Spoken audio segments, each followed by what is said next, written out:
Hi, I'm Ron. I'm Kyle. And I'm Andrew. Okay, so, Ron, first off, you're the manager of Village Wine. Yes, Looks I like a great place to buy beer, wine, and liquor. Best place in Milton. So, in Drucker Chapter 6, Drucker states that the starting point for management can no longer be its own product or service, and not even its known market and its known and uses for its products and services. The starting point has to be customer value. As a manager at Village Wine, do you believe that customer value is your starting point, or does Village Wine focus on supplier value rather than customer value? Here at Village Wine, we focus more on our customers. Our customers come first. One of our mottos here is if we don't have it, we will order it for you and we will get it here as quick as possible. We take a lot of special orders from customers. Most of the store is filled on special orders because once we get one customer, it becomes a lot more. Especially if it's hot selling wine or hot selling liquor, it's very easy to just move the product. So we usually try to tailor to the customer more than tailor to the supplier. Cool. In Drucker, it said that the goal of management is to make productive the specific strengths and knowledge of each individual at your organization. Do you feel, as a manager at Village Wine, that you accomplish this goal, or do you try to manage people instead of leading people? I try to lead people more than manage, but sometimes you have to manage people a little bit more than leading them, just to kind of get things done, because you do want to be productive during the day, and you can't always be leading. Sometimes you do have to take that manage kind of role, but with this store, there's a lot of things you need to know, especially with knowledge, so you need to lead to kind of develop the knowledge in your other employees, because you may not be there all the time to answer these questions, and you want to make sure your employees are well-knowledged to answer the questions from the customers, especially with wine and beer. It can be a little specific with what a customer is looking for. Cool. So this kind of leads into my next question. Both Drucker and McGregor believe that there's only two ways to manage people. There's theory X and theory Y. However, Maslow, in Drucker Chapter 6, states that different people have to be managed differently. Which do you believe, and which do you follow as a manager? I kind of believe in both, but as a manager here, I kind of follow more each person needs to be managed differently, because each person here kind of has a different role. They've been here different periods of time, so there's certain people you can't treat the same as others, but you don't want to favor people at the same time. But it's definitely here, it's somewhere where you manage the individual and not the group. So you have expectations for certain people rather than others? Yeah, I do tend to have certain expectations for the people who've been here longer. One of my employees has been here pretty much maybe a year or two less than I have, and I kind of expect a little bit more out of him than out of the rest of them, just because he's pretty much the next in line after when I leave, like he'll be the next person to take over here. Okay. And do you treat full-timers and part-timers the same, or how does it work with that? Well, most of them are all part-timers here. There's Okay. really no full-time except for me and one other guy, so it's really not necessarily treating them differently. It's just I see certain people less because I have different schedules, so I'm not here all the time, which Okay. is why I trust a little bit more in the other guy here. Okay, cool. And my last question. On a daily basis, what do you think are the specific strengths and limitations of Village Wine? And as for the limitations, what applications do you think can be inserted into the organization here to play to those limits? Well, our strengths here are we're very customer friendly. The customers love us here. We have a lot of repeat customers, and that's great. Also, we try to treat our employees very well, so they're happy. Your employees are happy, your customers are going to be happy, and therefore your sales are going to be better.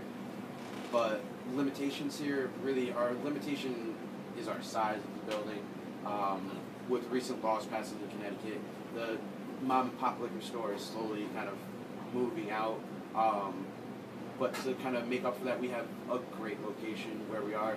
We're on a main road, and it's a main road that leads to the beach. So our busiest season is actually coming up. It's going to be the end of May to pretty much the beginning of September. And that's just, it's busy every day. And then we kind of stay busy up until then. And that's about it. But that's the only limitation I really see for the stores our size. Okay, cool. Village Wine. All right.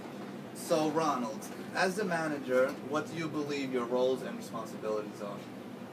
As the manager, my roles and responsibilities here are to make sure the store is full, the store is stocked, make sure we don't have anything that's sitting and not moving, make sure everything kind of gets sold here, make sure the customer is treated correctly when they first walk into the store so that when they leave the store.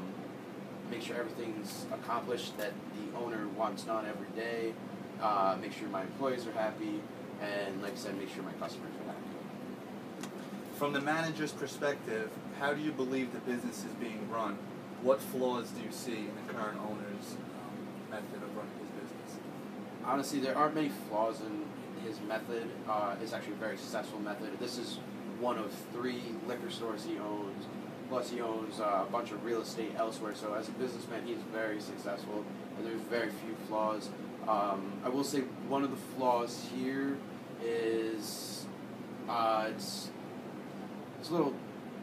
I've kind of become too good friends with some of the other employees, and it's like kind of where's that line, that kind of thing. So, would you rather be good friends with your fellow employees or so-so friends with your employees? I wouldn't say I don't want to not be friends, because it's good to have that manager kind of employee relationship where you can kind of trust your manager and you can trust your employee. But with this store, like I've worked with a lot of these people, and I've worked my way up to this position. I've only been manager now for about 2 years, and I've kind of working with these people. I've developed this friendship, so it's more of me getting promoted, and now there's that fine line where it's like, here's your friendship, here's work, and if you kind of can't understand it, we have to kind of come to an agreement on something.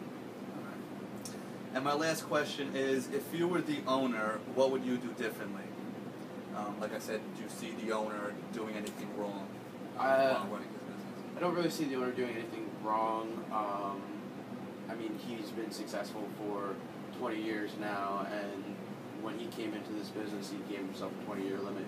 He's actually trying to get out of the business right now, but differently, I would maybe have concentrated on maybe one store a little bit more. And he has 3, you said? He has 3 stores, but the way we kind of do different things with the inventory between the 3 stores, it's a little confusing. That's like one of the flaws I would probably change, is try to run each store as either one giant store or each store as its individual store, because my store here is different from the other store on Post Road in Milford or the other store in Hampton. We have very different clienteles, and it's just more of him running each business as one instead of each business as individual. and it kind of gets a little discombobulated here and there. But I actually look up to him very well as a mentor. I think he has very good business perspective, and I like that he's able to do the different businesses and succeed in these different businesses and provide for his family through these different businesses. And it's nice to see something like this and be able to work under somebody like this, because I've learned a lot here, and then the stuff I've learned from school I've been able to apply here, and it's actually made things a lot easier to do. Could you see yourself in 10 years owning your own liquor store? To be honest, not in this state. Just because of the way the laws are going, it's pushing more towards like bigger stores. It's pushing more towards Stop and Shops and Costco's and pretty much wholesale liquor stores. And for me, I would rather work in the wholesale side and the distributors, or my dream would be to open my own distillery and either do a liquor or beer. Wouldn't really do wine. I'm still new to wine. In the 5 years here, that's the last thing that I've started learning.